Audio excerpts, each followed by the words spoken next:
Hello, this is Jenny to show how to bend a 3D guide in Feather. Draw a circle and it becomes a guide in the form of a cylinder. This icon below the draw icon is to bend the guide once. The starting point of the circle becomes the green baseline. Draw and it's shown in a green dashed line. The guide I drew gets bent along.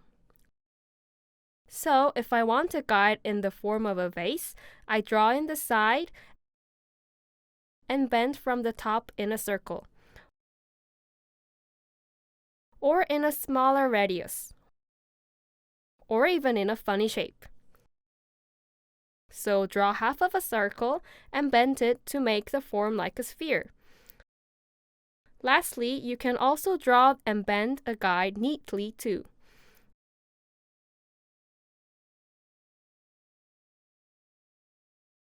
This became a donut.